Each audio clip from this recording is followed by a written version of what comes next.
pessoal, tudo bem? Eu sou a Marcele Lopes, sou psicóloga e hoje vim falar um pouquinho para vocês sobre ansiedade infantil.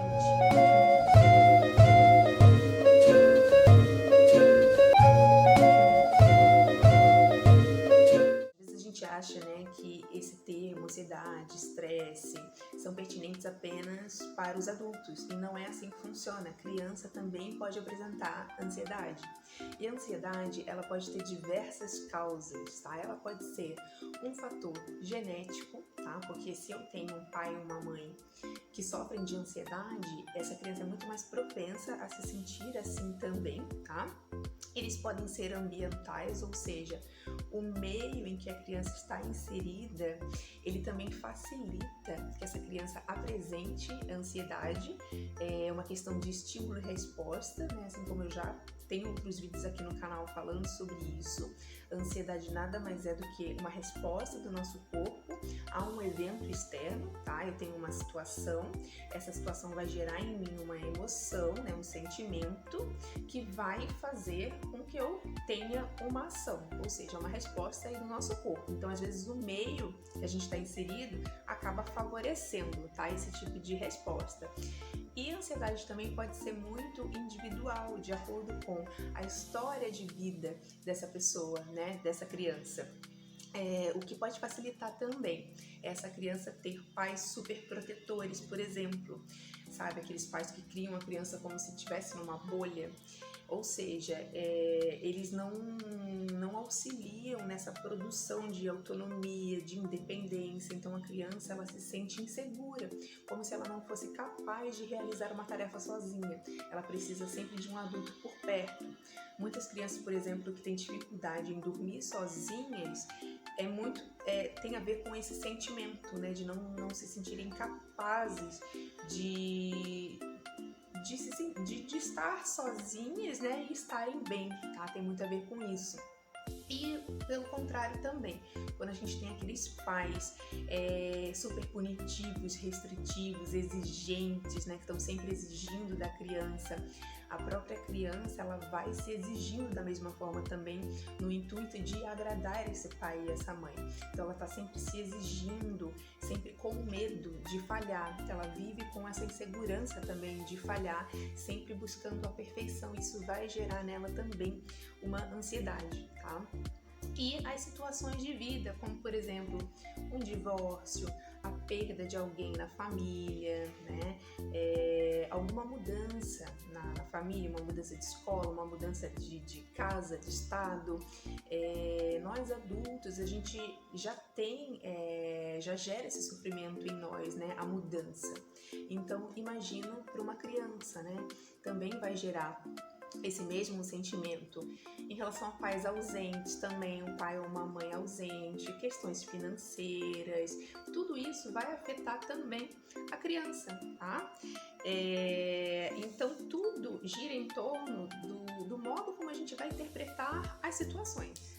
E a criança que ela tem ansiedade, ela tende a interpretar as situações de maneira pessimista. E é uma criança que apresenta sempre o medo do novo, tá?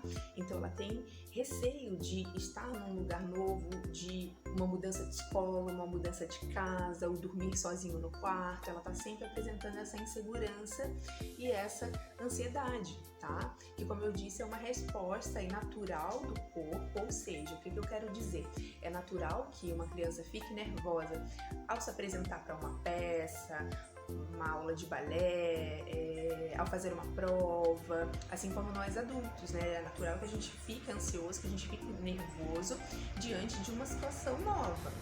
Mas a partir do momento que essa ansiedade ela produz respostas físicas, né, no organismo da criança, por exemplo, ter dor de barriga, suor excessivo, coração batendo muito acelerado, enfim, são várias, dor de cabeça, são várias respostas que podem ser produzidas por conta dessa ansiedade que aí já passou do limite. Quando ela começa a atrapalhar o dia a dia, né, dessa criança, começa a limitar aí as ações do dia a dia, é aí que a gente tem que prestar atenção no que está acontecendo. Então, muitas crianças acabam desenvolvendo medos, fobias, né?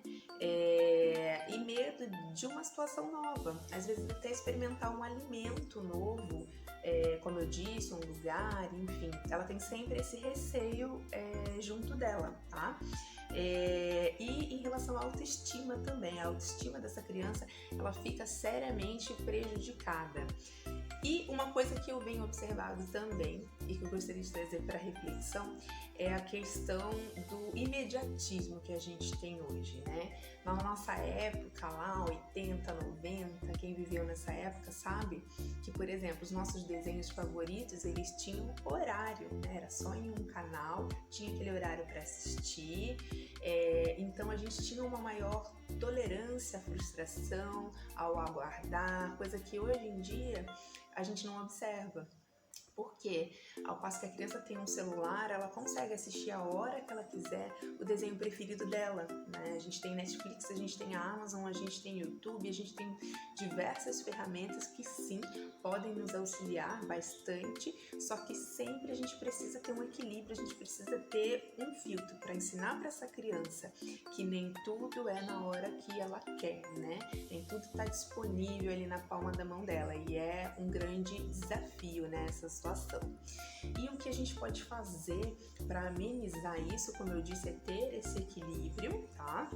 Fazer com que a criança consiga relaxar. Técnicas de respiração é muito importante a gente ensinar para a criança também quando ela se sentir muito nervosa, muito ansiosa, ela tentar prestar atenção na respiração dela, né? Respirar de forma devagar, de forma lenta, isso vai acalmando a criança. Então, atividade física, promover realmente estímulos para que ela consiga se sentir segura e relaxada, certo? Bom, para quem gostou do vídeo, deixa aqui o seu like. Se você não se inscreveu no canal, corre para se inscrever e ative o sininho para ficar por dentro das notificações dos novos vídeos. É isso, pessoal. Qualquer dúvida, comentário, só deixar aqui embaixo que eu respondo. Tchau, tchau!